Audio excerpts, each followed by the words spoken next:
ಬ್ರಹ್ಮಾನಂದಂ ಪರಮಸುಖದಂ ಕೇವಲಂ ಜ್ಞಾನಮೂರ್ತಿಂ ದ್ವಂದ್ವಾತೀತಂ ಗಗನ ಸದೃಶಂ ತತ್ವಮಸ್ಯಾದಿಲಕ್ಷ್ಯಂ ಏಕಂ ನಿತ್ಯಂ ವಿಮಲಂ ಅಚಲಂ ಸರ್ವಧಿ ಸಾಕ್ಷಿಭೂತಂ ಭಾವಾತೀತಂ ತ್ರಿಗುಣರಹಿತಂ ಸದ್ಗುರುಂ ತಂ ನಮಾಮಿ. ಶ್ರೀ ವಿದ್ಯಾಂ ಜಗತಾಂ ಧಾತ್ರಿಂ ಸರ್ಗಸ್ಥಿತಿ ಲಯೇಶ್ವರೀಂ ನಮಾಮಿ ಲಲಿತಾಂ ನಿತ್ಯ ಮಹಾತ್ರಿಪುರ ಸುಂದರೀಂ. ನಾಡಪ್ರಭು ಕೆಂಪೇಗೌಡರವರ 516ನೇ ಜಯಂತ್ಯುತ್ಸವದ ಈ ಪವಿತ್ರ ಕಾರ್ಯಕ್ರಮದಲ್ಲಿ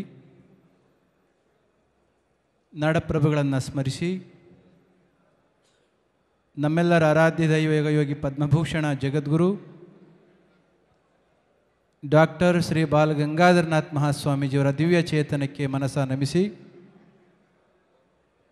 ಸಾನ್ನಿಧ್ಯವನ್ನು ವಹಿಸಿದ ಸ್ಫಟಿಕಪುರಿ ಮಹಾಸಂಸ್ಥಾನದ ಜಗದ್ಗುರು ಶ್ರೀ ನಂಜಾವಧೂತ ಮಹಾಸ್ವಾಮೀಜಿಯವರ ಶ್ರೀ ಸನ್ನಿಧಿಯಲ್ಲಿ ನಿಶ್ಚಲಾನಂದನಾಥ ಸ್ವಾಮೀಜಿಯವರ ಉಪಸ್ಥಿತಿಯಲ್ಲಿ ನಾಡಿನ ಘನತೆವೆತ್ತ ರಾಜ್ಯಪಾಲರು ಸಾಮಾನ್ಯವಾಗಿ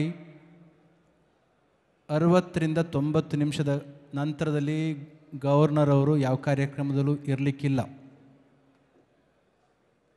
ಇವತ್ತು 4 ಗಂಟೆ 45 ನಿಮಿಷಕ್ಕೆ ಬಂದು ಇನ್ನೂ ಅರ್ಧ ಗಂಟೆ ಕಾಲ ನಮ್ಮ ಜೊತೆ ಅವರು ಇರಬೇಕಾಗಿದೆ. ಇಂತಹ ಹೊತ್ತಿನಲ್ಲಿ ಮಹಾಮಹಿಮ ಗೌರವಾನ್ವಿತ ರಾಜ್ಯಪಾಲರಾಗಿರ್ತಕ್ಕಂಥ ತಾವರ್ ಚಂದ್ ಗೆಹ್ಲೋಟ್ರವರನ್ನು ಅವರ ಉಪಸ್ಥಿತಿಯನ್ನು ಮತ್ತೊಮ್ಮೆ ಗೌರವಿಸಿ ನಾಡಪ್ರಭು ಕೆಂಪೇಗೌಡರ ಪ್ರತಿಷ್ಠಾನದ ಅಧ್ಯಕ್ಷರಾಗಿರ್ತಕ್ಕಂಥ ಪ್ರೊಫೆಸರ್ ಕೃಷ್ಣೇಗೌಡ್ರೆ, ಅದರ ಹಿಂದೆ ಮೂಲ ಶ್ರೋತಶಕ್ತಿಯಾಗಿ ನಿಂತಂಥ ಅಶ್ವಥ್ ನಾರಾಯಣರವರೇ, ವೇದಿಕೆಯಲ್ಲಿ ಹಲವಾರು ಮಂದಿ ಬಂದು ಹೋಗಿದ್ದಾರೆ, ಅವರೆಲ್ಲರನ್ನು ಕೂಡ ಸ್ಮರಿಸಿಕೊಂಡು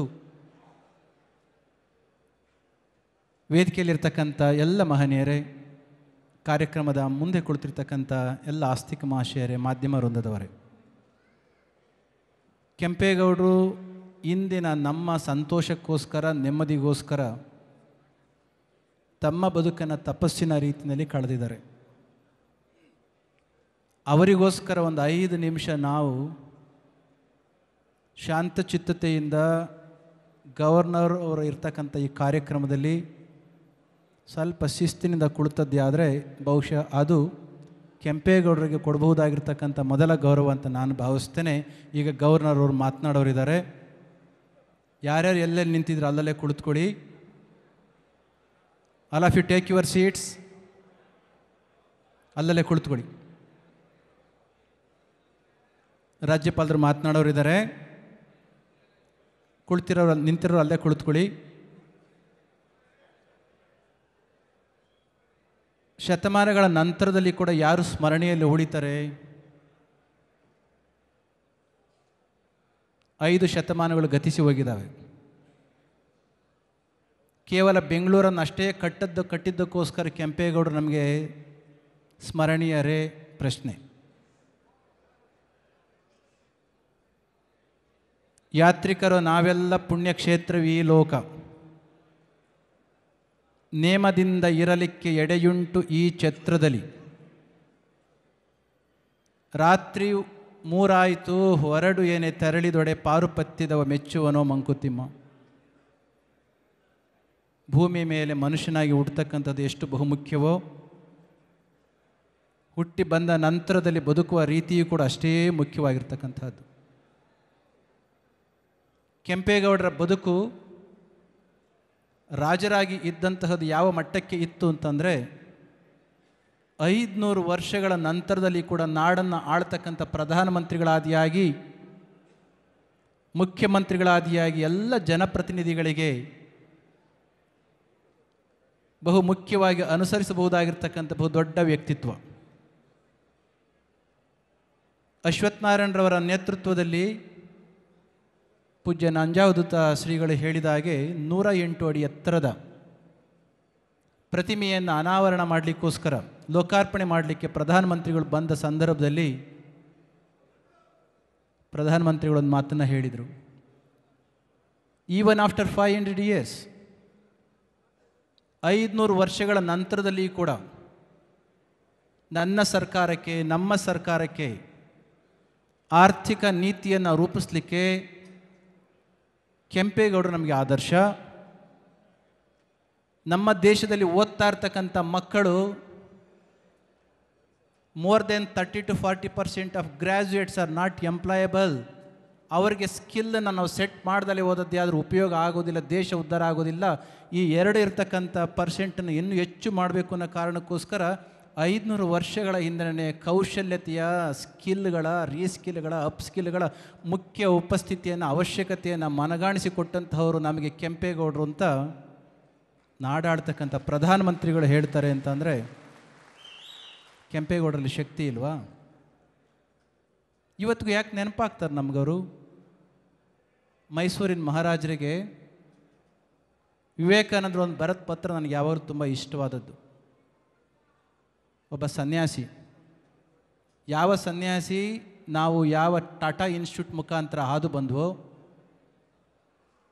ಜಗತ್ತಿನ 100 ಟಾಪ್ ಯೂನಿವರ್ಸಿಟಿಗಳಲ್ಲಿ ಇರುವ ಲಕ್ಷಾಂತರ ವಿಶ್ವವಿದ್ಯಾನಿಲಯಗಳಲ್ಲಿ ಟಾಪ್ 100 ಯೂನಿವರ್ಸಿಟಿಗಳಲ್ಲಿ ನಮ್ಮ ಭಾರತೀಯ ವಿಜ್ಞಾನ ಸಂಸ್ಥೆ ಸೋಕಾಲ್ಡ್ ಟಾಟಾ ಇನ್ಸ್ಟಿಟ್ಯೂಟ್ ಒಂದು. ಅದಕ್ಕೆ ಮೂಲ ಬೀಜವನ್ನು ಬಿತ್ತಿ ಜೆಮ್ಸೆಡ್ಜಿ ಟಾಟಾ ಅವರ ಎದೆಯಲ್ಲಿ ಅಂದಿನ ನಾಲ್ವಡಿ ಕೃಷ್ಣರಾಜ ಒಡೆಯವರ ಮುಖಾಂತರದೇನು ಸಾಕಾರ ಆಯ್ತಲ್ಲ, ಅವ್ರ ತಂದೆಯವರಿಗೆ ಅದೇ ಸ್ವಾಮಿ ವಿವೇಕಾನಂದರು ಅಮೇರಿಕಕ್ಕೆ ಹೋದಂಥ ಸಂದರ್ಭದಲ್ಲಿ ಬರೆದಂಥ ಒಂದು ಪತ್ರ. ಯಾಕೆ ಕೆಂಪೇಗೌಡರು ನೆನಪಾಗ್ತಾರೆ ನಮಗೆ? ಇದಕ್ಕೆ ಏನು ಬರೆದ್ರು?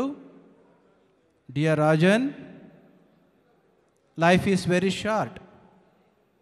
All the vanities of the world are transient. He only lives who will live for others. Rest are more dead than alive. ಬದುಕೊಂದು ಕ್ಷಣಿಕವಾಗಿರ್ತಕ್ಕಂಥದ್ದು, ಕ್ಷಣಭಂಗುರವಾಗಿರ್ತಕ್ಕಂಥದ್ದು. ಈ ಜಗತ್ತಿನಲ್ಲಿ ಬಂದಂತಹ ವ್ಯಕ್ತಿ ಯಾರು ಬೇರೆಯವರಿಗೋಸ್ಕರನೂ ಬದುಕ್ತಾನೋ ಅಂತಹ ಬದುಕಿದ್ದಾಗಲೂ ಬದುಕಿರ್ತಾನೆ, ಸತ್ತ ನಂತರದ ಶತಮಾನಗಳ ನಂತರದಲ್ಲಿ ಕೂಡ ಬದುಕಿರ್ತಾನೆ. ತನಗೋಸ್ಕರ ಸ್ವಾರ್ಥಕ್ಕೆ ಬದುಕ್ತಕ್ಕಂಥವನು ಬದುಕಿದ್ದಾಗಲೂ ಸತ್ತಿರ್ತಾನೆ, ಸತ್ತ ಮೇಲಂತೂ ನೆನಪೇ ಉಳಿಯೋದಿಲ್ಲ. ಹಲವಾರು ರಾಜರುಗಳು ಬಂದು ಹೋಗಿದ್ದಾರೆ. ನಾಡಪ್ರಭು ಕೆಂಪೇಗೌಡರು ಯಾವುದೋ ಒಂದು ಸಮುದಾಯಕ್ಕೋಸ್ಕರ ಸೇರಿದಂಥವ್ರು ಅಂತ ನಾವು ನೆನಪು ಮಾಡ್ಕೊಳ್ತಾ ಇಲ್ಲ.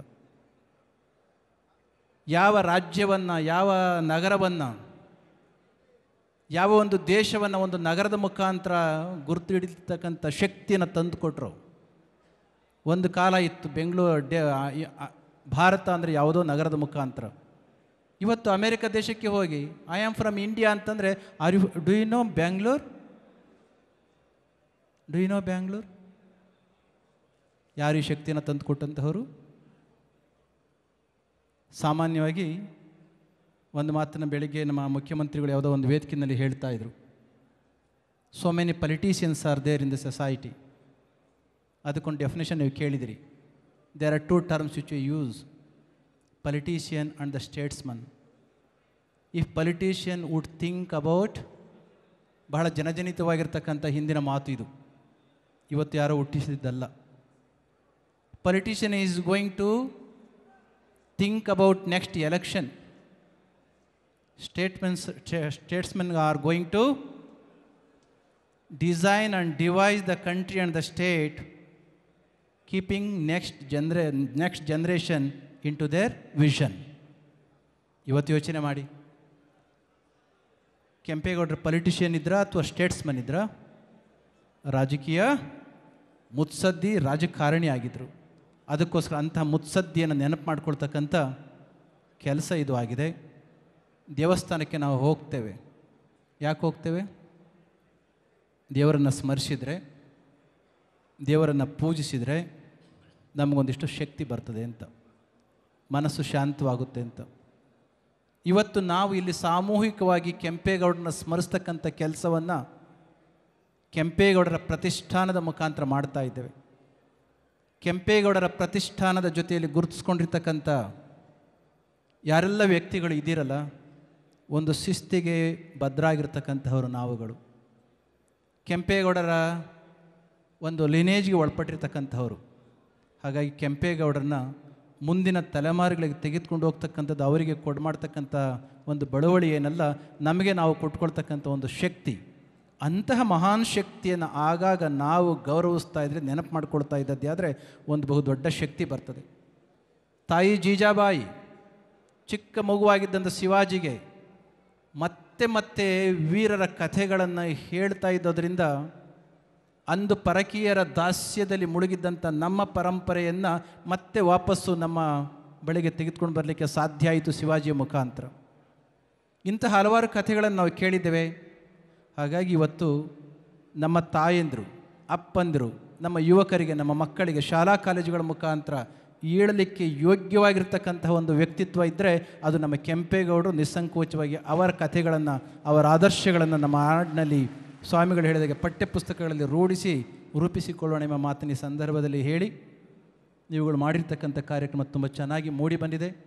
ಹಲವಾರು ಸಾಧಕರನ್ನು ಗುರುತಿಸಿ ಗೌರವಿಸಿದಿರಿ. ಎಂತೆಂಥ ಸಾಧಕರು, ಬಹುಶಃ ಅವರಿಗೆ ಯಾವ್ಯಾವ ಪ್ರಶಸ್ತಿಗಳು ಬಂದಿದ್ದವೋ ಗೊತ್ತಿಲ್ಲ.